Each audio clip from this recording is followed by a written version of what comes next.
हम जब करूँगा 45 पे।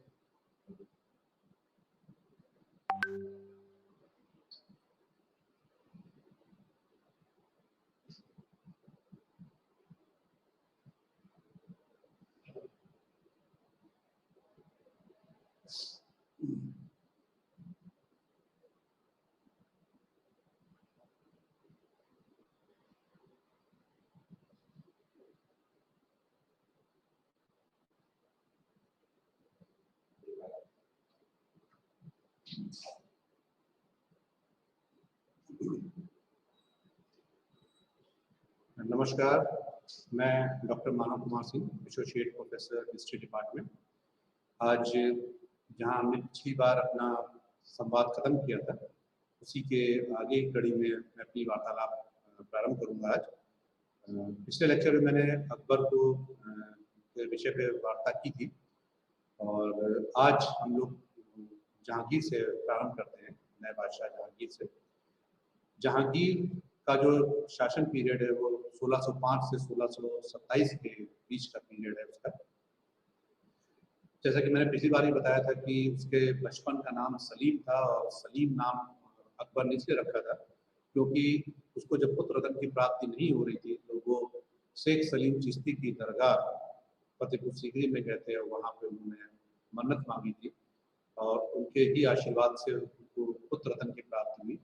तो उसका नाम उन्होंने प्यार से सलीम रखा और घर में अकबर उसको प्यार से शेखू बाबा कह के बुलाया करते थे और यही शेखू बाबा आगे जाकर के हिंदुस्तान के मुगल बादशाह जहांगीर के तौर पर गद्दी पर बैठता है। ये भी काफ़ी हद तक जो है अकबर की तरह उदार प्रवृत्ति का था और उसकी जो शिक्षा दीक्षा जो लालन पालन जो हुआ था उसमें काफ़ी बड़ा जो रोल था वो अब्दुल रहीम खान खाना का था, जिन्होंने उसको शिक्षा दी थी, चाहे वो सैन्य शिक्षा हो, चाहे वो विभिन्न भाषाओं की शिक्षा हो और सैन्य शिक्षा के साथ साथ में जो लोकल प्रशासन के स्तर की जो जानकारी थी वो भी उनको दी गई थी। और जहांगीर को जो विशेष रुचि थी, जो उसके महारत जो उसने हासिल की वो चित्रकला था। संभवतः जितने भी मुगल बादशाह हैं उन सारे मुगल बादशाहों में जहांगीर को चित्रकला में सर्वाधिक रुचि थी, इसलिए प्रश्न भी जहांगीर की चित्रकला से ज़्यादा पूछे जाते हैं। और सैन्य के विभिन्न विभागों के बारे में उन्होंने जानकारी इकट्ठा की। उनका जो पहला जो विवाह हुआ था जहांगीर का, वो जयपुर के राजा जो भगवान दास थे उनकी पुत्री मानबाई से हुआ था और सलीम का जो सबसे बड़ा पुत्र खुसरो जो था वो इसी का बेटा था, खुसरो मानबाई का बेटा था। और जो दूसरा विवाह जो हुआ था जहांगीर का वो जगत गोसाई जो थी वो राजा उदय सिंह की बेटी थी, जिनसे उनको खुर्रम पुत्र प्राप्त हुआ था। खुर्रम जो थे वो जगत गोसाई के पुत्र थे। यही खुर्रम आगे जाकर के बादशाह शाहजहां के रूप में हिंदुस्तान की बादशाहत को संभालते हैं, ग्रहण करते हैं। वो बेहद उदार प्रवृत्ति का था जहांगीर भी। उसने अकबर द्वारा जो अच्छे कार्य किए गए थे, जो उदार प्रवृत्ति के कार्य थे, हिंदू राजाओं के साथ जो संबंध थे और जो व्यवस्थाएं थी, जैसे अस्पतालों की जो व्यवस्थाएं थी, जो शिक्षा घरों की जो व्यवस्थाएं थी, वो बिना किसी डिस्क्रिमिनेशन के उसने जारी रखा। और ये जितने भी उदार प्रवृत्ति के काम थे, जो दान के काम थे, उसमें कोई अवरोध नहीं आने दिया और जैसे पहले चल रहे थे वैसे ही उनको आगे भी उसने जारी रखा। एक अच्छा काम जहांगीर ने किया था जिसके कारण जहांगीर जाने जाते हैं, वो उसने एक सोने की जंजीर, जो आगरा का किला था उसमें एक सोने की जंजीर लगवा दी थी, जिसको कि फरियादी कभी भी किसी भी टाइम, मतलब ये नहीं कि राजा के सोने का टाइम हो, कभी भी 24 घंटे में कभी भी आकर के फरियादी उसको बजा करके महाराज से, बादशाह जहांगीर से अपनी फरियाद कह सकता था। और इससे क्या हुआ कि वो डायरेक्ट जो है प्रजा के, जनता के कांटेक्ट में आया और राजाओं के जो आम जनमानस की जो समस्याएं थी वो उस तक सीधा पहुंचती थी और उसका वो त्वरित निवारण भी करता था, इसलिए वो काफ़ी हद तक जनता के कांटेक्ट में भी रहा। जहांगीर के टाइम पर अगर आप देखें तो कुछ पारिवारिक विद्रोह भी हुए, कुछ वैसे विद्रोह भी थे, और उसमें खुसरो का विद्रोह एक महत्वपूर्ण था, जिसको कि राजा मानसिंह ने सपोर्ट भी किया था खुसरो के विद्रोह को, परंतु ये खुसरो का विद्रोह बाद में कुचल दिया गया। और इसी में जो सिखों के जो गुरु थे अर्जुन देव जी, उन्होंने भी इसको समर्थन दिया था जहांगीर के अगेंस्ट में। तो जिससे क्रुद्ध होकर के बाद में जब विद्रोह कुचला गया तो सजा के तौर पर जहांगीर ने अर्जुन देव को मृत्युदंड की सजा दी। दो गुरुओं को सजा दी गई थी, एक तो जहांगीर ने दी थी, एक को आने टॉपिक में बताऊंगा कि एक को औरंगजेब ने मृत्युदंड की सजा दी थी 9वें गुरु को, और एक को अर्जुन देव जी को जो है मृत्युदंड की सजा जहांगीर ने दी थी। अकबर ने काफी हद तक जो है साम्राज्य का विस्तार किया था, और उसमें राजपूताना, गोंडवाना और सारे राज्यों को सम्मिलित किया गया था, काफी विस्तार किया था। इस विस्तृत साम्राज्य को बनाए रखना, सुदृढ़ रखना और इसके अलावा और साम्राज्य का विस्तार करना जहांगीर की पॉलिसी, उसको सुदृढ़ रखना भी बहुत जरूरी था। और इसके अलावा भी उसने प्रयास किया। 1615 में उसने मेवाड़ के राजा जो है के साथ में राणा प्रताप के साथ युद्ध किया और फिर उनसे संधि भी कर दी थी जहांगीर ने। दक्षिण भारत में मलिक अंबर का विरोध था, और मलिक अंबर के विरोध को भी उसने कुचला दक्षिण भारत में, और वहां भी उसने सफलतापूर्वक जो है सैन्य अभियान अपना किया और अपने कुशल सेनापतित्व का उसने परिचय भी कराया। कांगड़ा पर हिमाचल प्रदेश में एक जगह है कांगड़ा, पहाड़ी एरिया है, उस पर भी उसने 1620 ईस्वी में कांगड़ा को विजिट किया था जहांगीर ने। ये जब मध्यकालीन भारतीय इतिहास जब चल रहा था, उसी बीच में हम देखते हैं कि यूरोपीय शक्तियों का भारत में आगमन स्टार्ट हो चुका था। 1498 में पुर्तगाली भारत में प्रवेश कर चुके थे, और धीमे धीमे ये अपनी कॉलोनीज बनाना इन्होंने स्टार्ट कर दी थी, जिसको लोग फैक्ट्री कहते थे, जो उसको किला कहा, जिसकी जो किला कहता था। फैक्ट्री का मतलब किसी कारखाने से नहीं है, फैक्ट्री का मतलब किले से। उन्होंने अपने किले बनाना स्टार्ट कर दिए थे। उसके लिए वो मुगल बादशाहों से इजाज़त लेते थे, और उन्होंने किले भी बनाए, और साथ ही साथ उन्होंने वहाँ पर व्यापार करने का भी कुछ एकाधिकार इन लोगों से लिया, मुगल बादशाहों से लिया। तो पुर्तगालियों से भी जहांगीर ने जो है संबंध स्थापित किए, और उस समय उनका कॉमर्स एंड ट्रेड स्टार्ट हो गया था। जो टॉमस रो थे, विलियम हॉकिंसन थे, ये अंग्रेज लोग थे, ब्रिटिशर्स लोग थे, ये जहांगीर के टाइम पर आए थे, और उन्होंने सूरत में अंग्रेजी फैक्ट्री बनाने की परमिशन जो थी मुगल बादशाह जहांगीर से ले ली थी। अब आप देखिए कि जहांगीर के टाइम पर अंग्रेजों की एंट्री हो चुकी थी, और वो अभी किला या व्यापार के लिए इजाजत मांग रहे थे। आने वाले समय में आप देखेंगे कि यही जो आज इजाजत मांग रहे थे व्यापार करने की या किला बनाने की, वो हिंदुस्तान की अगली महाशक्ति के रूप में परिवर्तित हो गए, और उन्होंने हिंदुस्तान को कैप्चर भी किया। जहांगीर का एक और इम्पोर्टेंट पक्ष है कि जो उसकी पत्नी थी नूरजहां, उसने विवाह जो है नूरजहां से किया, जिसका कि वास्तविक नाम जो था महरून निसा था। और ये उसका जो पहला पति था महरून निसा का, नूरजहां का जो पहला पति था महरून निसा का, वो अली कुली बेग था। उसका नाम था अली कुली बेग, जिसने कि शेर को मारने के कारण तो जो शाहजहां थे, सलीम जो थे, उन्होंने उसको शेर अफगन उपाधि दी अली कुली बेग को।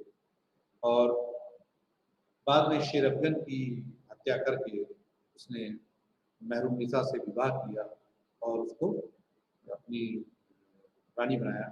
तो ऐसे ही एक बार मतलब कि महल में बैठे हुए थे, तो उन्होंने कहा कि आप तो पूरे महल का नूर हैं, आप नूरे महल हैं। तो जहांगीर को लगा कि संभवतः ये नूरजहां की एक छोटी उपाधि है, नूरे महल।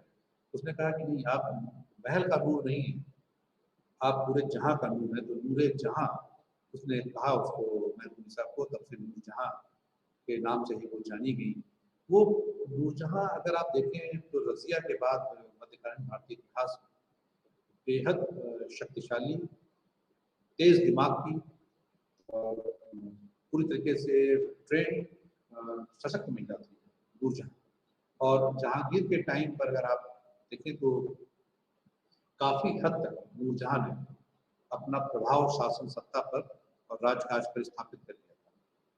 उसके टाइम पर नूरजहां वह शिक्षित भी थी, दिमाग की भी बहुत तेज बुद्धि थी और धैर्यशील भी थी, परिस्थितियों को अच्छी तरीके से समझना जानती थी और बेहद साहसी भी थी। और साहसी होने के साथ साथ में उसका जो एडमिनिस्ट्रेशन था, जो प्रशासन था, वो अच्छी प्रशासिका भी थी नूरजहां। इसीलिए धीमे धीमे करके जो काफी हद तक शासन सत्ता उसके हाथ में आ गई।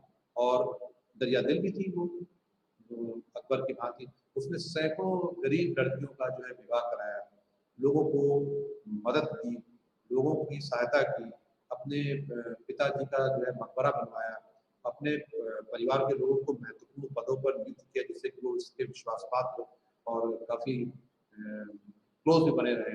इस प्रकार से नूरजहां ने काफी हद तक एक गुट सा स्थापित कर लिया था जहांगीर के टाइम पर, और ये गुट उसका जो है नूरजहां गुट के नाम से जाना भी गया, कहलाया भी गया। 1626 ईस्वी में महावत खान ने विद्रोह जब किया तो महावत खान के विद्रोह के टाइम पर उसने जहांगीर को बंदी बना लिया था।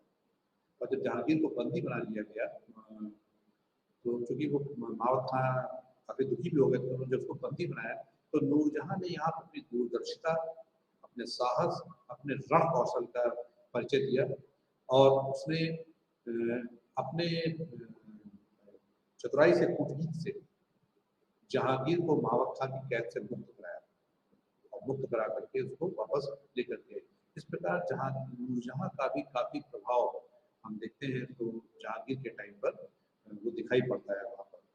और 1627 ईस्वी में जहांगीर की मृत्यु हो जाती है और मृत्यु होने के बाद उसका जो मकबरा है, मकबरे बहुत इंपॉर्टेंट, क्योंकि अक्सर जो है कई परीक्षाओं में ये पूछा जाता है कि किस शासक का मकबरा कहाँ है, तो उसका लाहौर में उसका फिर मकबरा स्थापित किया गया। और इस प्रकार से उसके बाद शासन सत्ता जो है स्थापित करने के लिए अगला जो मुगल बादशाह आता है वो होता है शाहजहां। संघर्ष भी होता है, आसानी के साथ में सत्ता नहीं ट्रांसफर होती थी, तो योग्यतम ही व्यक्ति आगे निकल करके आता था। और अगला जो संघर्ष होता है उसमें शाहजहां जहांगीर का उत्तराधिकारी बनता है और 1627 से 1658 का जो कार्यकाल है वो शाहजहां का कार्यकाल है। कई इतिहास की किताबों में हम देखते होंगे, पढ़ते होंगे, जिसको कहा जाता है कि मुगल साहित्य, मुगल काल का ये स्वर्ण युग भी कहलाता है। तो भी हम उस पर बाद में चर्चा करेंगे कि ये स्वर्ण युग किस मायने में कहलाता है। जैसे प्राचीन भारतीय इतिहास में गुप्त कालों का जो टाइम है वो व्यापार और वाणिज्य की दृष्टि से उसका स्वर्ण युग कहलाता है, तो ये स्थापत्य की दृष्टि से उसका स्वर्ण युग था। तो इसका जो टाइम पीरियड है वो 1627 1658 है शाहजहां का। और 5 जनवरी 1592 को लाहौर में जो इसका जन्म, खुर्रम, इसका बचपन का नाम खुर्रम था, खुर्रम का जन्म हुआ। और उसकी जो माँ थी वो हिंदू थी जिसका नाम जगत गोसाई था। मैंने भी आपको बताया भी था जहांगीर के टाइम पर कि जगत गोसाई का एक पुत्र खुर्रम आगे जाकर के शाहजहां के नाम से गद्दी पर बैठता है। 1612 ईस्वी में आसफ खां की जो पुत्री होती है उसका नाम अर्जुमंद बानो बेगम। ये नाम किसी परिचय का मोहताज नहीं, क्योंकि यही नाम आगे जाकर के जो अर्जुमंद बानो बेगम है यही मुमताज महल के नाम से जानी गई। और मुमताज महल के नाम पर जो आज महल बना हुआ है वो पूरी दुनिया में विख्यात है और किसी परिचय का मोहताज नहीं, जिसको जो विश्व के 8 आश्चर्यों में से माना जाता है, वो है आगरा का ताजमहल, जिसको कि शाहजहां ने अपनी प्रिय बेगम अर्जुमंद बानो बेगम मुमताज महल के याद में बनवाया। जब जहांगीर की मृत्यु होती है 1627 ईस्वी में, उस समय शाहजहां दक्षिण भारत में था और वो फिर उत्तर भारत में आते हैं और सत्ता को ग्रहण करते हैं। जहां शाहजहां के टाइम पर भी काफी विद्रोहों का सामना करना पड़ा शाहजहां को भी। तो 1628 1635 ईस्वी के बीच में बुंदेलखंड का जो विद्रोह था वो चलता रहा, काफ़ी लंबे समय तक चलता रहा, और अंततः शाहजहाँ उसको कुचल पाने में कामयाब होता है। और खानजहाँ लोधी का विद्रोह भी 1628 से 1631 के बीच में रहा। ये विद्रोह हमेशा होते रहते थे। शासन सत्ता चूंकि तलवार पर आधारित थी, तो जहाँ भी कमजोरी मिलती थी या जब भी सर उठाता था वो थोड़ा अपने आप को साबित करने के लिए संघर्ष करता था, उसको विद्रोह करता था। इसी बीच में मैंने आपसे भी कहा कि पुर्तगालियों का, ब्रिटिश का, अंग्रेजों का, डच का, फ्रांसीसियों का भारत में आगमन आना स्टार्ट हो चुका था, और वो धीमे धीमे कंट्रोल इस्टेब्लिश करने की कोशिश कर रहे थे। और कहीं ना कहीं जब मौका मिलता था वो मुगल सत्ता को चुनौती भी देते थे। तो ऐसे में पुर्तगालियों के साथ भी संघर्ष शाहजहाँ का स्टार्ट हुआ। जब वो स्टैब्लिश हो गए तो उन्होंने कहीं ना कहीं अपने अधिकार को फैलाने का प्रयास किया, और उसमें मुगल बादशाह के साथ में फिर इन यूरोपियन देशों के लोगों का भी, जो कंपनियां थी, उनका भी संघर्ष कहीं ना कहीं हुआ। बंगाल, जहाँ पर पुर्तगालियों ने अपनी कंपनी बनाई थी, फैक्ट्री बनाई थी, वहाँ बंगाल में पुर्तगाली चूंकि पहले से ही व्यापार कर रहे थे, और उनको बादशाह ने उन्हें नमक के व्यापार का एक अधिकार भी दिया था कि आप नमक का कार्य पूरा तरीके से आप कर सकते। उनके पास, पुर्तगालियों के पास एक अधिकार था नमक के व्यापार का। परंतु बाद में धीमे धीमे करके वो उद्दंड होते चले गए, वो लूटमार भी करने लगे, लोगों को जबरदस्ती पकड़ पकड़ के ईसाई बनाने लगे, अपने धर्म का प्रचार प्रसार भी करने लगे। मौका मिलता तो बाजारों में भी लूटपाट करते थे। इसके अलावा जो है स्त्रियों के साथ में दुर्व्यवहार वो किया करते थे। तो वो एक तरीके से मुगल सत्ता को चुनौती देने लगे, वो अपने आप को लोकल एडमिनिस्ट्रेशन स्टैब्लिश करने लगे। तो शाहजहाँ ने 1632 ईस्वी में उनको बहुत बुरी तरीके से कुचल दिया बंगाल में, पुर्तगालियों को, और उनको काफी हद तक पीछे कर दिया शाहजहाँ ने। शाहजहाँ ने जो साम्राज्य था उसमें विस्तार भी किया, और इसमें अगर आप देखें तो दक्षिण भारत में अगर हम अहमदनगर है, गोलकुंडा है, बीजापुर है, इन राज्यों में उन्होंने साम्राज्य का विस्तार भी किया। वहाँ पे अहमदनगर, बीजापुर, गोलकुंडा। साउथ की तरफ दिमाग कैसे गया?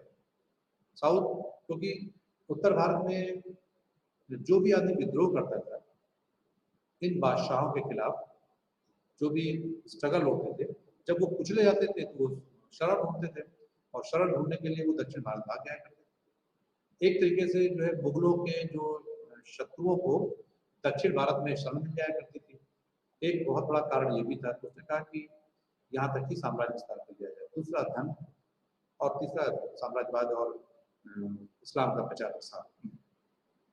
तो जो साउथ इंडिया का जो अभियान शाहजहाँ ने किया, उसमें फिर सूबेदार उसने जो है औरंगजेब को बनाया साउथ को, और इसीलिए औरंगजेब का विशेष लगाव भी उत्पन्न हो गया। बाद में आप देखेंगे कि औरंगजेब की दक्षिण नीति भी मुगल साम्राज्य को काफी हद तक पतन का कारण बन जाती है। तो उसने, और एक कंधार का भी अभियान शाहजहाँ के समय में, उसको एक बार कंधार को जीता गया, जरूर जीता गया, परंतु बाद में उसे फिर खो दिया मुगल साम्राज्य। कंधार को एक बार जीता, परंतु कंट्रोल नहीं कर पाया उस पर, और वो उनके हाथ से जाता रहा। बाद में शाहजहाँ के टाइम पर अगर आप देखें तो सबसे अभी तक की जितने भी हम लोग देख रहे, चाहे वो बाबर हो, हुमायूं हो, अकबर हो, जहांगीर हो, अभी तक की उत्तराधिकार को लेकर के कोई भीषण युद्ध नहीं लड़ा। लेकिन शाहजहाँ के टाइम पर, जब शाहजहाँ का अंतिम समय आया, तब उत्तराधिकार का युद्ध इतना ज्यादा ये विकराल रूप धारण कर लेता है, इतना बड़ा रूप धारण कर लेता है कि इतिहास में इसको उत्तराधिकार के युद्ध के रूप में जाना भी जाता है और पहचाना भी जाता है। अब इसमें जो मुख्य जो संघर्ष होता है वो दारा शिकोह और औरंगजेब के बीच होता है। जो उसके जो बड़ा बेटा होता है दारा शिकोह, जिसको कि इतिहास में कई बार हम द्वितीय अकबर के रूप में भी जानते हैं, क्योंकि वो इतना उदारवादी था और अकबर की भांति था, वो दानशील था, हिंदू मुस्लिम दोनों को साथ लेकर के चलने वाला था। उसका अरबी, फारसी और संस्कृत का बहुत अधिक गहन जानकारी भी थी। और शाहजहाँ स्वयं भी चाहते थे कि जो मेरा उत्तराधिकारी जो बने वो दारा शिकोह ही बने। लेकिन ऐसे में औरंगजेब का ये रहता है कि वो सर्वोत्तम ही वो बादशाह को प्राप्त करे, बादशाह बने। तो ये संघर्ष स्टार्ट होता है दारा शिकोह और औरंगजेब के बीच में, और इस संघर्ष में दारा शिकोह की पराजय होती है। जो उदारवादी लोग होते हैं वो सब दारा शिकोह के साथ होते हैं, जो बादशाह के साथ होते हैं वो दारा शिकोह के साथ होते हैं। लेकिन औरंगजेब जब सारे उदारवादी लोग अगर दारा के साथ में हो गए तो जो कट्टरपंथी लोग थे वो भी अपना एक मसीहा तलाश रहे। उनको लगा कि हमारा भी लगातार वो उदारवादी शासन देख रहे थे, चाहते थे कि एक ऐसा व्यक्ति बादशाह बने जो इस्लामी परंपराओं के अनुसार शासन करे और मुसलमानों को भी तवज्जो तरजीह दे। उनको इस रूप में औरंगजेब दिखाई पड़ता है और वो लोग औरंगजेब के साथ खड़े जाते हैं। जब औरंगजेब अब कट्टर लोगों का रहनुमा बन जाता है और इसलिए वो और कट्टरता को ओढ़ लेता है, क्योंकि उसके फॉलोअर जो होते हैं, जो उसके समर्थक लोग होते हैं, वो कट्टर लोग होते हैं, इस्लामी लोग होते हैं। तो वो थोड़ा सा जो संघर्ष होता है वो उदारवाद और कट्टरता के बीच होता है, जिसमें दारा शिकोह की मृत्यु होती है, उसकी हत्या कर दी जाती है। और फाइनली अगर आप देखें बाद में तो औरंगजेब गद्दी पर बैठता है। शाहजहां का मैंने भी आपसे चर्चा की थी कि हाँ, जो लास्ट का जो समय है शाहजहां का वो उसका बहुत खराब गुजरता है बादशाह का। और अंतिम जब औरंगजेब सत्ता ग्रहण कर लेता है तो अंतिम का जो उसका 8 वर्ष का जो जीवन है, लास्ट के जो 8 ईयर्स हैं वो आगरा के किले का एक शाहबुर्ज बना हुआ है, जिधर से ताजमहल एकदम साफ दिखाई पड़ता है। तो उस शाहबुर्ज में उनको एक बंदी की भांति जो है रख दिया जाता है और वहां से वो सुबह शाम सिर्फ ताजमहल को निहारते रहते थे, क्योंकि वो प्रिय पत्नी उनकी मुमताज का था। मुमताज को बेहद प्यार करते थे और मुमताज भी बहुत पतिव्रता थी और वो बेहद ज्यादा जो है वो बादशाह शाहजहां को प्यार किया करते थे। उसी को दिन रात देखते रहते थे और देखते देखते उसी शाहबुर्ज में ही आगरे के किले में उनकी मृत्यु हो जाती है 1666 ईस्वी में। तब उनकी उम्र लगभग 74 साल की शाहजहां की होती है। और जब वो आगरे किले में नजरबंद कैद होते हैं तब उनका जो देख रेख जो उनके जो सबसे निकट जो रहती है वो उनकी पुत्री होती है जहां। अंतिम समय में जो जहां आ रहा थी वही शाहजहां की बेसिकली मददगार रही और उनकी सहायता करती रही और उनकी देखभाल करती रही। हमने अभी चर्चा के दौरान आपसे कहा था कि शाहजहां के युग को हम स्वर्ण युग के रूप में पहचानते हैं, तो उस पर भी थोड़ा सी बात कर ली जाए, नहीं तो शाहजहां अधूरे रह जाते हैं इसके बिना। तो शाहजहां के समय में मुगल राज्य की समानता संपन्नता अपनी चरम सीमा पर पहुंच गई थी, ये हमको स्वीकार करना पड़ेगा, इसको हमको मानना पड़ेगा। तो हर दृष्टि से, सिर्फ स्थापत्य की दृष्टि से ही, हर दृष्टि से कर देंगे, चाहे राज्य विस्तार की दृष्टि से दक्षिण के राज्यों को अपनी अधीनता में लाने में शाहजहां काफी हद तक सफल रहा। तो साम्राज्य विस्तार के तौर पर भी अगर हम देखें, साहित्यिक दृष्टि से अगर हम देखें तो साहित्यिक दृष्टि से शाहजहां के समय में फारसी, संस्कृत, हिंदी आदि सभी भाषाओं को संरक्षण प्राप्त हुआ और उनकी काफी हद तक प्रगति भी हुई थी। फारसी भाषा में अच्छे ग्रंथों की रचना इस काल में हुई थी। इसमें काफी महत्वपूर्ण ग्रंथ जो थे उनकी रचना की गई थी। अब्दुल हामिद लाहौरी ने पातशाहनामा लिखा और अमीन जो काजवानी ने थे उन्होंने शाहजहांनामा की रचना की थी इसी काल में। शाहजहां का जो बड़ा पुत्र था, मैंने भी आपको बताया कि जो दारा शिकोह था, उदार भी था, उसका बहुत हद तक अरबी फारसी संस्कृत में वो जानते थे। वो शाहजहां का जो बड़ा पुत्र था दारा शिकोह, वो खुद भी अरबी, फारसी और संस्कृत का महान विद्वान था। उसको बहुत अच्छी उसको पकड़ थी इन सब चीजों के ऊपर। साहित्य के अलावा अगर हम देखें तो शाहजहां के समय में जो ज्योतिष शास्त्र था, जो अंक गणित थी, जो बीज गणित थी और जो रेखा गणित थी, इसमें भी बहुत प्रगति। सारी गणितीय जो व्यवस्था थी उसमें भी काफी हद तक बहुत प्रगति। राजकीय संरक्षण के साथ साथ व्यक्तिगत प्रयत्नों से भी इन सभी क्षेत्रों में शाहजहां ने प्रगति करी। जो ये कर शाहजहां के समय शाहजहां को ललित कलाओं का भी बहुत शौक था और शाहजहां को अच्छा गाना सुनने का भी बहुत शौक था और वह स्वयं भी बहुत अच्छा गाना गाता था। शाहजहां सुनता भी था और उसको स्वयं गाने का भी बहुत ज्यादा शौक था। उसने सुखसेन, सूरसेन और जगन्नाथ जैसे गायकों को राजकीय संरक्षण प्रदान किया। ये उसके दरबार के जो बहुत प्रमुख वो थे गायक होते थे जिसके दरबार में संरक्षण पाए होते थे। अब बेसिकली जो शाहजहां के टाइम पर जो सबसे अधिक जो उन्नति हुई वो वास्तुकला मतलब स्थापत्य, आर्ट एंड आर्किटेक्चर। जो ये इमारतें दिखाई पड़ती हैं, जामा मस्जिद है, आपका लाल किला है दिल्ली का, या ताजमहल है, ये सब जो स्थापत्य के दृष्टि से अगर हम देखें तो ये बहुत मैग्निफाइड जो है एरा था ये शाहजहां के टाइम पर। ऐसा आर्ट एंड आर्किटेक्चर आपको ना पहले ना बाद में आपको देखने को मिलेगा। लाजवाब वास्तुकला पे काम किया गया। इस दृष्टि से जो है ये वास्तव में स्वर्णकाल था जो था। इसमें जो मेन है उस पर थोड़ा सा प्रकाश डालते चले जाएंगे। जो दिल्ली का लाल किला है, आपने दिल्ली का लाल किला देखा होगा, जहाँ से हम 15 अगस्त का झंडारोहण करते हैं, वहाँ पे 15 अगस्त का, वो दिल्ली का लाल किला। और दिल्ली में जामा मस्जिद चांदनी चौक के पास में जो दिल्ली की जो जामा मस्जिद है वो भी शाहजहां की बनवाई हुई है। आगरे के किले में मोती मस्जिद, नामी मोती मस्जिद, जो मोती के समान मोती मस्जिद, दीवाने आम, दीवाने खास, और संसार का जो सबसे प्रसिद्ध ताजमहल, संसार का जो सबसे प्रसिद्ध ताजमहल है उसका निर्माण भी शाहजहां ने कराया। लाहौर के किले में भी उसने जो है दीवाने आम और मुसम्मन बुर्ज, शीश महल, नौलखा और ख्वाबगाह तथा काबुल, कश्मीर, अजमेर, कंधार में भी विभिन्न प्रकार की खूबसूरत इमारतें उसने बनवाई थी। ताजमहल को संसार की सबसे सुंदरतम इमारतों में स्थान दिया जाता है, जो कि उसने अपनी पत्नी मुमताज महल के स्नेह, प्रेम और उसके याद में उसने बनवाया था। और मोती मस्जिद का नाम उसकी सुंदरता के कारण ही मोती मस्जिद रखा है।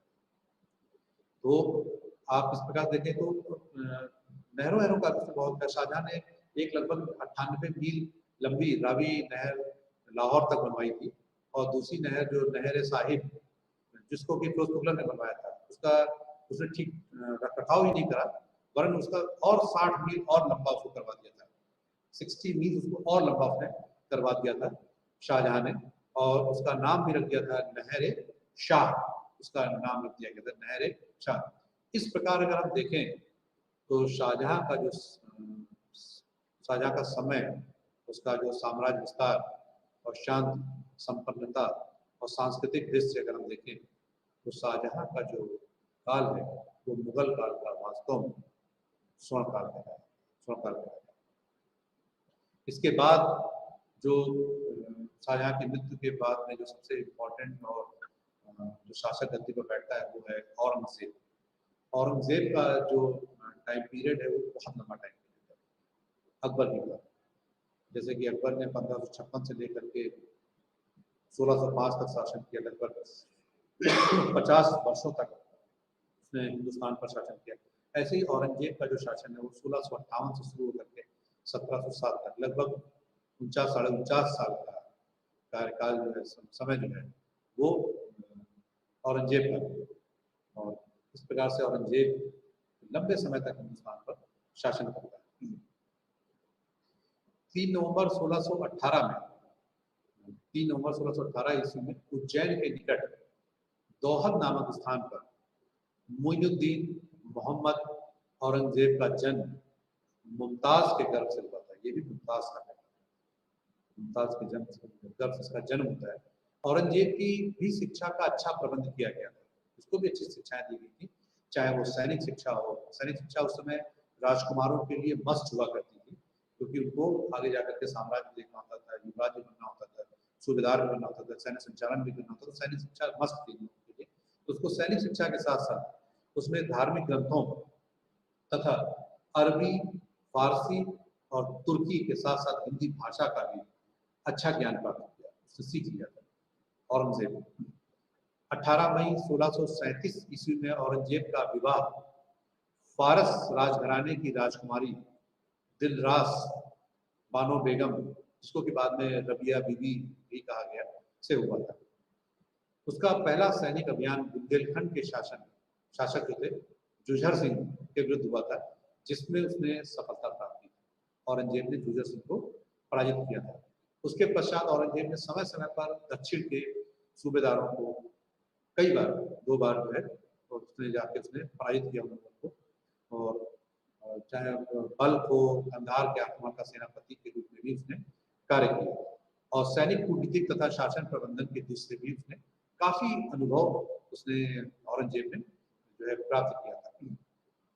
उत्तराधिकार के अवसर पर वह, जब उत्तराधिकार का जो संघर्ष स्टार्ट होता है शाहजहां के टाइम पर, उस समय वो दक्षिण भारत में था और शाहजहां चाहते भी थे कि दारा शिकोह बैठे।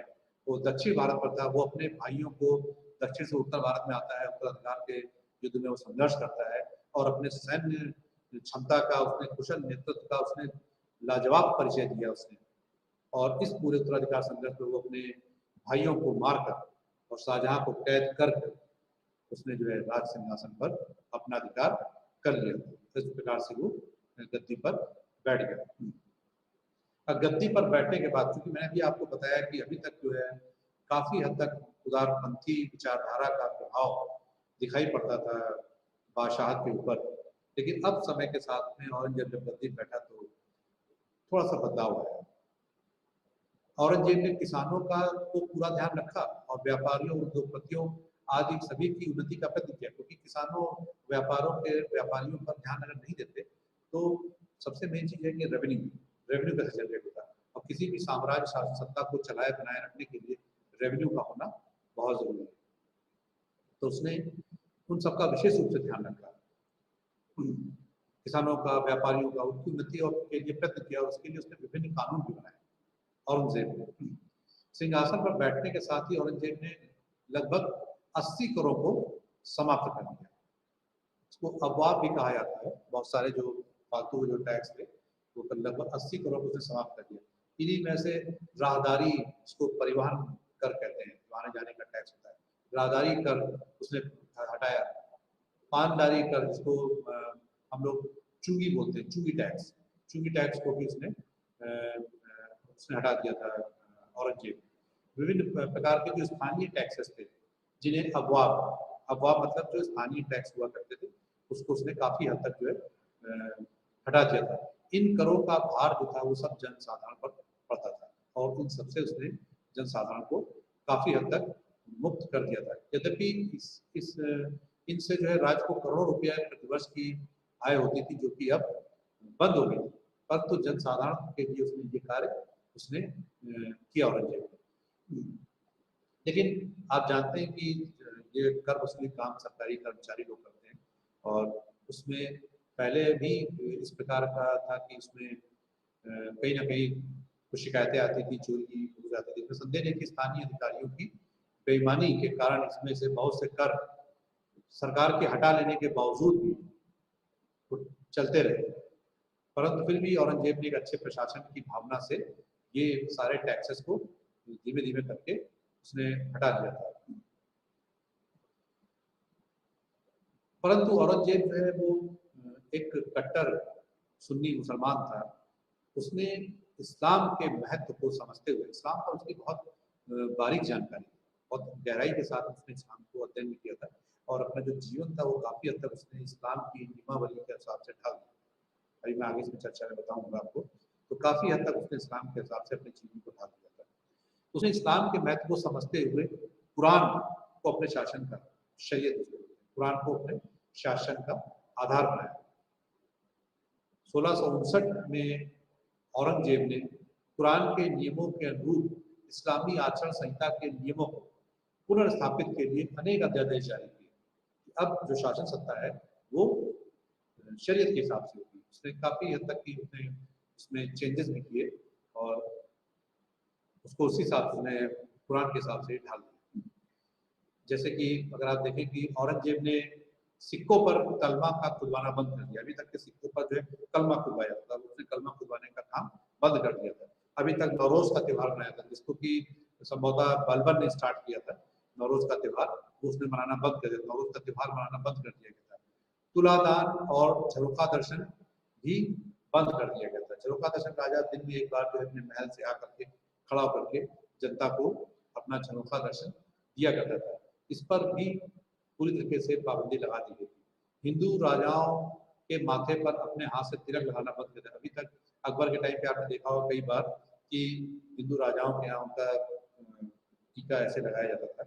और तो इसको उसने खिलाफ माना, इस्लाम के नियम के खिलाफ माना, और उसने हिंदू राजाओं के द्वारा अपने माथे पर टीका लगवाने की परंपरा को बंद कर दिया, जिसको कि प्रारंभ अकबर ने किया था।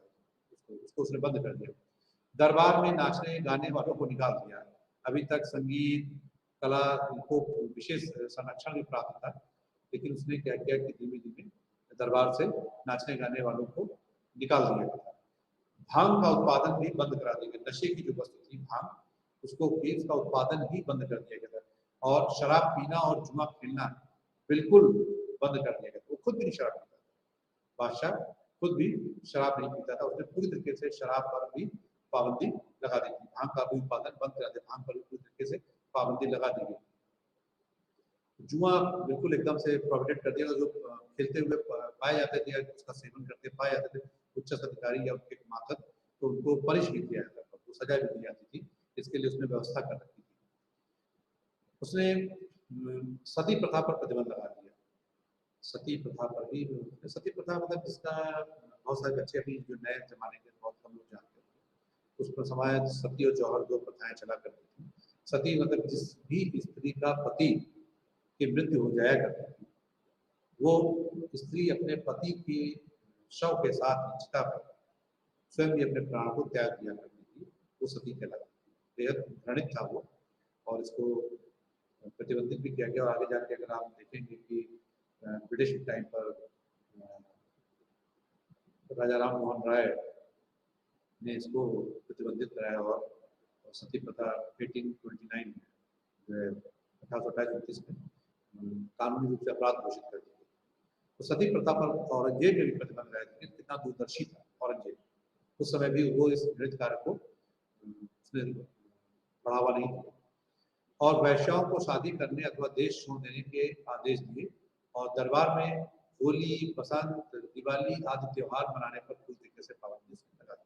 अभी तक जो हिंदुओं के त्योहार थे, रीति रिवाज थे, वो मुगल बादशाह के टाइम पर, अकबर ने परंपरा प्रारंभ की थी, वो मनाए जाते थे, लेकिन उस पर पूरी तरीके से उसने औरंगजेब ने उसने उस पर रोक लगा दी। औरंगजेब ने बड़े बड़े नगरों में मुहत्सिब का मतलब है जो धर्म निरीक्षक होते हैं, कि वो देखते थे कि क्या धर्म के अनुसार जो है शासन व्यवस्था प्रबंधन हो रहा है, इस्लाम की शरीयत के हिसाब से काम किया जा रहा है कि नहीं किया जा रहा है, ऐसा जैसा बादशाह चाह रहे वैसा लागू हो रहा है कि नहीं हो रहा है। तो औरंगजेब ने बड़े बड़े नगरों में मुहत्सिबों को नियुक्त की। मुहत्सिबों का कर्तव्य था कि वह देखे कि मुसलमान ठीक प्रकार से अपने धर्म का पालन करते हैं कि नहीं करते। वो लोग अपना उसको मॉनिटरिंग करते थे, वो देखते थे, ध्यान से देखते थे। उनका कर्तव्य धर्म विरोधियों तथा इस्लाम की निंदा करने वालों को दंड देना, उनको दंड भी देना मुहत्सिबों का एक काम था। इस पर वो नजर रखता था। औरंगजेब इस्लामी कानूनों को अक्षरशः मानने के कारण अपनी कट्टर सुन्नी प्रजा के लिए औरंगजेब जो है इस्लाम के कानूनों को बिल्कुल हूबहू अक्षरशः उसको बिल्कुल मानता था, और उसको फॉलो करने की कोशिश करता था, और पालन करवाने की कोशिश करता था। उसकी सुन्नी जो प्रजा थी उसको जिंदा पीर के नाम से कहते थे। तथा जिंदा पीर क्यों कहा जाता था औरंगजेब को जिंदा पीर, जिंदा कट्टर सुन्नी जनता इसलिए कहती थी क्योंकि उसने जो इस्लामी कानून जो था उसका अक्षरशः पालन खुद भी किया और करवाया, और अपने सादे रहन सहन, सादा भोजन, रोजे रखना, नियम के अनुसार दिन में नमाज नियमित रूप से पढ़ना, और सारे उसको जीवन सादे जीवन को उसे पालन करना, तथा जीवन भर शराब ना पीने के कारण, जीवन भर कोई शराब नहीं, जीवन भर शराब ना पीने के कारण उसको शाही दरवेश के रूप में भी जाना जाता है। औरंगजेब को शाही दरवेश के रूप में भी जाना जाता है। जो उसकी बहुसंख्यक हिंदू प्रजा जो थी उसके प्रति अभी तक अकबर जो था बहुत मुलायम रहा, उदारवादी रहा, लेकिन औरंगजेब उसके प्रति जो बहुसंख्यक हिंदू प्रजा के प्रति औरंगजेब बहुत कठोर रहा, उसका रवैया बहुत कठोर रहा। एक आदेश के अनुसार औरंगजेब ने हिंदुओं को अपने मंदिरों की मरम्मत कराने का भी अधिकार छीन लिया। उसने जो मरम्मत होती थी उसका भी राइट उसने छीन लिया कि मरम्मत भी बादशाह के परमिशन के बिना नहीं करा सकते थे, उसका भी अधिकार उसने छीन लिया। और सूबेदारों तथा मुहत्सिबों को सभी हिंदू मंदिरों और पाठशालाओं को तोड़ देने की आज्ञा जिससे हिंदू अपने धर्म और शिक्षा का प्रसार ना कर सके। ये उसने मुसलमानों को आदेश दिया, सूबेदारों को आदेश दिया कि वो सब मंदिरों को अपने तोड़ देंगे। संभव तो नहीं था पूरे मंदिरों को तोड़ना, लेकिन फिर भी काफी हद तक जो है मंदिरों को नुकसान पहुंचा, जिससे हिंदू अपने धर्म की शिक्षा का प्रचार प्रसार न कर सके। या तो संभव नहीं हो सकता था कि सभी हिंदू के मंदिर और पाठशालाएं समाप्त कर दी जाए, परंतु जो मुख्य रूप से जो आज की चर्चा का विषय भी है, बनारस का विश्वनाथ मंदिर, मथुरा का केशव मंदिर, पाटन का सोमनाथ मंदिर और प्रयास के बड़े बड़े जितने मंदिर थे मुख्यतः उत्तर भारत के उसके समय में हुए थे। काफी नुकसान हुआ उस समय मंदिरों को उस टाइम पर, औरंगजेब के टाइम पर, क्योंकि उसने आज्ञा जारी कर दी। अधीनस्थ हिंदू राजाओं के राज्यों में भी जहाँ पर उसका डायरेक्ट कंट्रोल नहीं था, इनडायरेक्ट था, जहाँ पर जो राजा उसके अंडर में थे, हिंदू राजा जो अंडर में थे, वहां भी उसने यही कार्य कराया और अनेक स्थानों पर मंदिरों की जगह मस्जिदें बना दी गई। आप देखते भी होंगे कि आप प्रमुख जो मंदिरों में जाएंगे देखेंगे जहाँ मंदिर है वहां पर आपको मस्जिद भी दिखाई पड़ती है।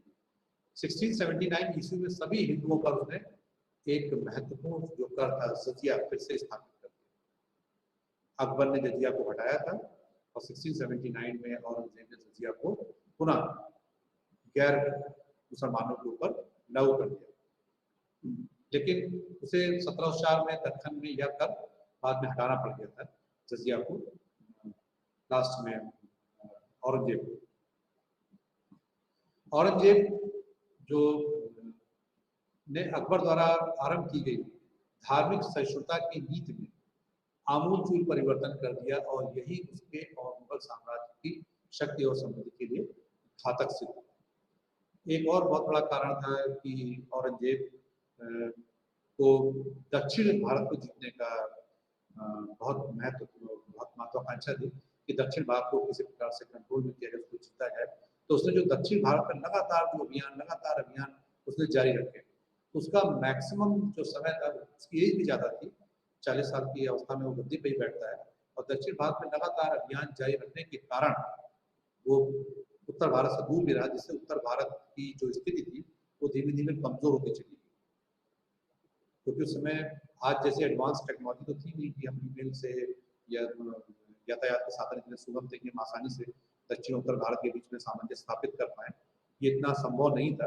तो बहुत लंबे समय तक उत्तर भारत से बाहर रहने का उत्तर भारत की जो स्थिति, जिसको कि बाबर, हुमायूं, अकबर ने मजबूती प्रदान की, धीमे धीमे अंदर से खोखला होने लगा, चर्चा होने लगा और उसका सारा प्रभाव दक्षिण भारत पर था, उसका सारा ध्यान दक्षिण भारत पे था।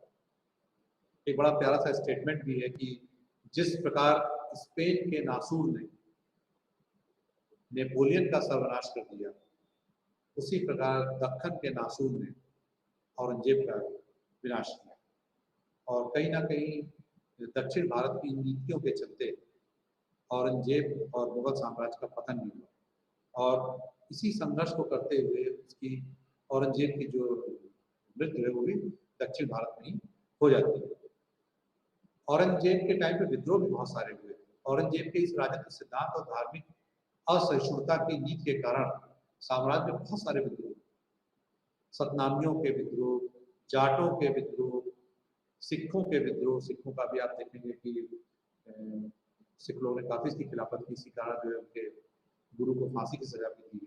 सिखों के विद्रोह भी हुए, राजपूतों के विद्रोह और मराठों के संघर्ष के कारण राजनीति के साथ साथ धार्मिक भी था।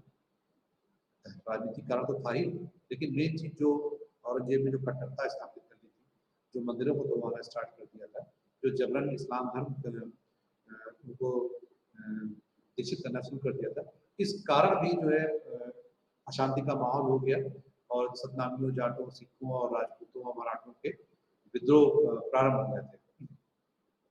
और ये अब निरंतर संघर्ष हुए, जिसके कारण स्वयं औरंगजेब असफल हुआ और मुगल साम्राज्य के पतन के लिए वो उत्तरदायी भी रहा, काफी हद तक जो है वो उत्तरदायी रहा। और इसी में ही उसका जो इम्पोर्टेंट था, एक जो गुरु थे, उनके 9वें गुरु जो थे, गुरु तेग बहादुर को भी उसने इस्लाम ग्रहण करने के लिए बाध्य किया। संभवतः कहीं की घटना है, शायद कश्मीर के आसपास घटना थी, तो उसमें लोगों को इस्लाम धर्म में दीक्षित करने के लिए कहा। तो उन्होंने कहा कि यदि गुरु जी सहमत हो जाएंगे, ये ग्रहण कर लेंगे, तो हम भी ग्रहण कर लेंगे। अगर गुरु तेग बहादुर ग्रहण कर लेंगे तो हम भी इस्लाम को स्वीकार कर लेंगे। तो गुरु तेग बहादुर को लाया गया और उनसे कहा गया इस्लाम ग्रहण करने के लिए, लेकिन गुरु तेग बहादुर सहमत नहीं हुए और उनको 5 दिनों तक बेहद कठोर यातनाएं और सजा दी गई। और उन 5 दिनों की यातना सहने के बाद फिर भी जब वो नहीं सहने तैयार हुए तो उनकी बेरहम तरीके से हत्या कर दी, कत्ल कर दिया गया। और जिसका बदला लेने के लिए जो उनके अंतिम, जो उनके बेटे भी होते, अंतिम जो सिख गुरु थे गुरु गोविंद सिंह, वो पूरा जीवन भर संघर्ष करते रहे और उन्होंने उसमें खालसा पंथ की भी स्थापना की गुरु गोविंद सिंह ने। और लास्ट तक वो संघर्ष करते रहे उनके खिलाफ, मुगलों के खिलाफ। और उन्होंने केश, कृपाण, कड़ा, कंघा, इन लोगों चीज़ों को भी लागू किया और आजीवन अपने पिताजी की कत्ल को कभी भुला नहीं पाया गुरु गोविंद सिंह। और उन्होंने इस संघर्ष को जारी रखा और धीमे धीमे सिख को सैनिक में भी परिवर्तित कर दिया। सैनिक, इससे पहले जो लोग थे वो सैनिक शिक्षा नहीं, सैनिक वाला जीवन नहीं जीते थे। और यहाँ से उन्होंने सेना में भी तब्दील किया। शिष्य जो है कन्वर्ट्स इनटू सेना। एक महत्वपूर्ण जो औरंगजेब को जब पढ़ते हैं तो एक औरंगजेब को पढ़ते समय शिवाजी की चर्चा किए बिना बात पूरी नहीं होती है कि जिसको शिवाजी को औरंगजेब पहाड़ी चूहा भी कहता था। और उनका जो योगदान है, मतलब हिंदुस्तान के इतिहास में अगर शिवाजी को देखा जाए तो इनकी चर्चा किए बिना हिंदुस्तान के इतिहास पूरा नहीं होता। बेहद कर्मठ, जुझारू, कूटनीतिक। बहुत बार आपने देखा होगा कि इन्होंने युद्ध लड़ा ही नहीं, सिर्फ कूटनीति का सहारा लेकर के युद्ध की दशा दिशा ही हुआ। कई किले इन्होंने बिना युद्ध लड़े ही सिर्फ कूटनीति से ही जो जीत लिए, अपने उसमें कर लिए। उनकी चर्चा करना बहुत जरूरी है। शिवाजी जो कि मराठी थे, महाराष्ट्र के रहने वाले थे। इनका जो जीवन काल है 1627 से 1680 का है। इनका जो जन्म था वो 1627 ईस्वी में शिवनेर के दुर्ग में हुआ था। और इनके पिताजी का जो नाम था शाह जी था और जो उनकी माता जी थी जिनका नाम संभवतः बच्चा बच्चा जानता है, जीजाबाई।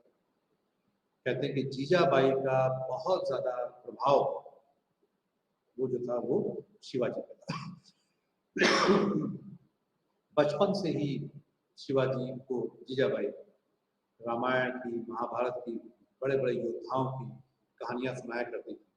तो बचपन से ही उनके अंदर वो सारे अच्छे गुण ट्रांसफर होते रहे।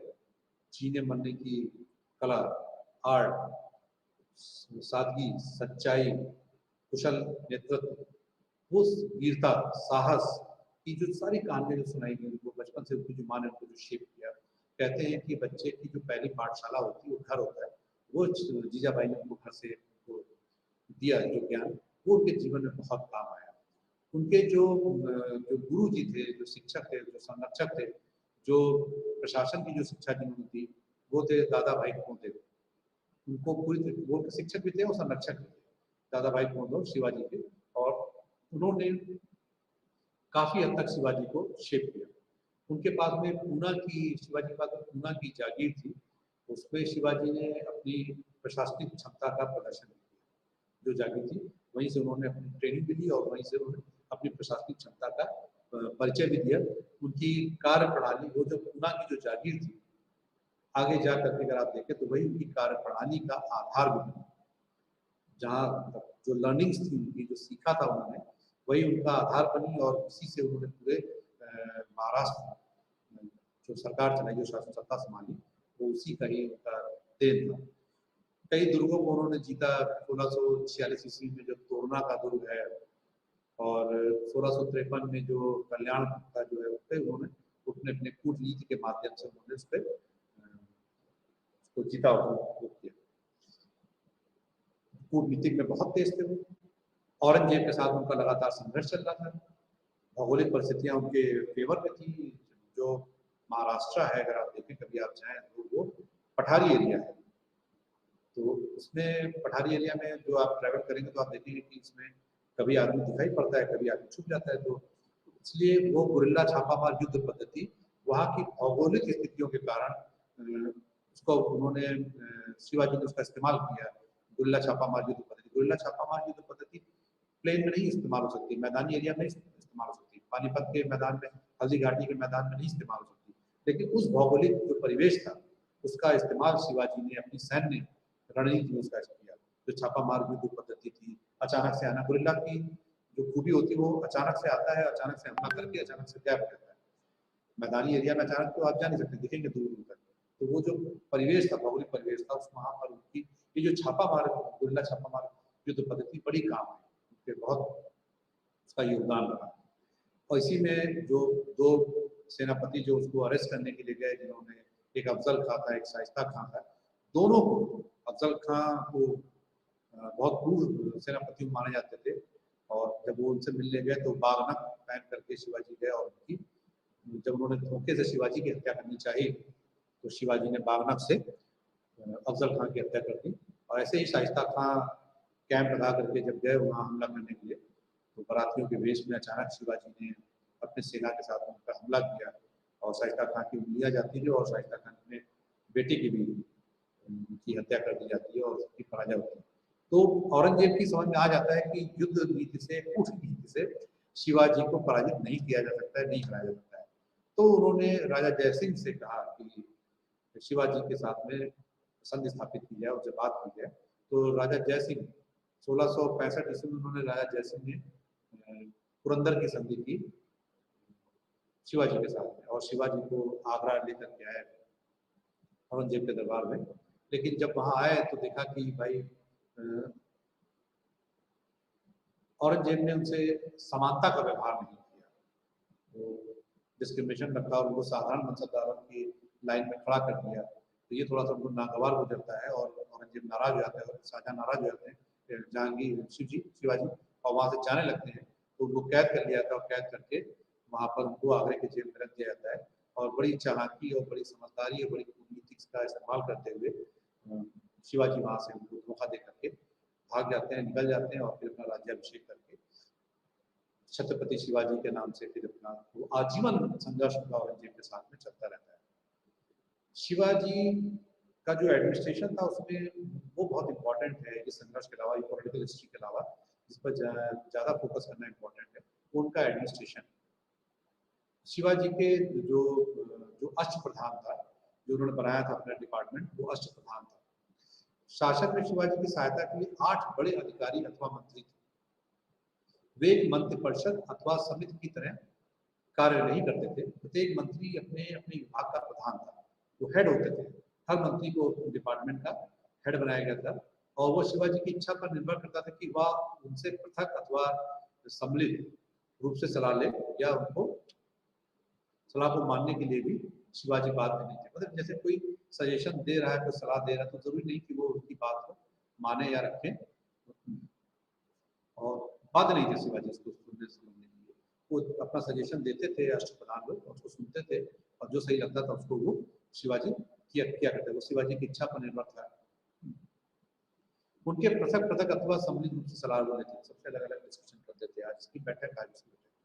ये जो 8 प्रधान शिवाजी के सचिवों की भांति काम करते थे, जो 8 डिपार्टमेंट्स थे अलग अलग, ये उनके सचिव की तरह ये लोग काम करते थे। शिवाजी द्वारा जो दिए गए जो आदेश होते थे उनका पालन करना, और उनको विस्तृत रूप से शासन की देखभाल करना उनका प्रमुख दायित्व था। उनका ही प्रमुख दायित्व था, उनका उनको लागू करना उनके डिपार्टमेंट का ही पूरा ये काम था, सब कुछ था। शिवाजी वास्तव में फ्रांस के शासक लुई जो था 14वां, और प्रशा के शासक फ्रेडरिक महान की बात स्वयं ही अपने प्रधानमंत्री थे, और शासन की सभी शक्तियों को अपने हाथों में केंद्रित रखते थे। उनके इन 8 प्रधानों में पेशवा की स्थिति निसंदेह कुछ श्रेष्ठ थी, सबसे ऊपर था पेशवा, सबसे ऊपर हुआ करता था। परंतु शेष जो और लोग थे, 7 लोग थे, बचे हुए जो 7 लोग थे, तो शेष अन्य लोग थे, वो अन्य प्रधान किसी भी प्रकार के अधीन न थे। उसमें जो सबसे इम्पोर्टेंट जो था, जो 8 जो हैं उसमें, ये 8 लोग जो उत्तरदायी रहते थे वो शिवाजी के प्रति रहते थे। उसमें जो सबसे इम्पोर्टेंट था वो था पहला पेशवा, जिसको बोलते थे मुख्य प्रधान। पेशवा जो था, इसका काम क्या था?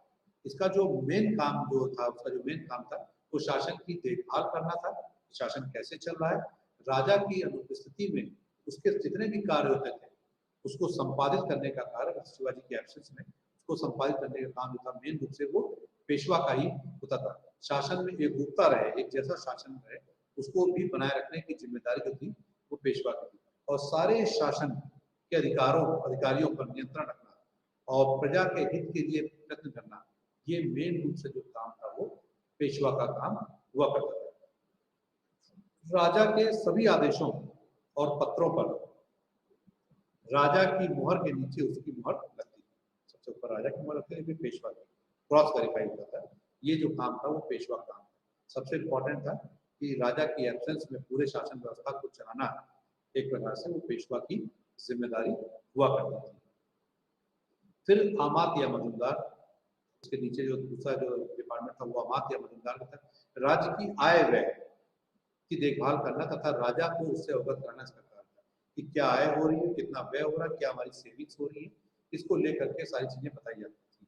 जैसे शिवाजी ने 2 कर लगाए थे, चौथ लगाया था, एक सरदेशमुखी लगाया था, है ना। तो चौथ मतलब सुरक्षा दिया करते थे, सरदेशमुखी मतलब मराठा जो सर्वश्रेष्ठ है, तो सरदेशमुखी we are the supreme power, उनको उसका एक टैक्स देना पड़ता था।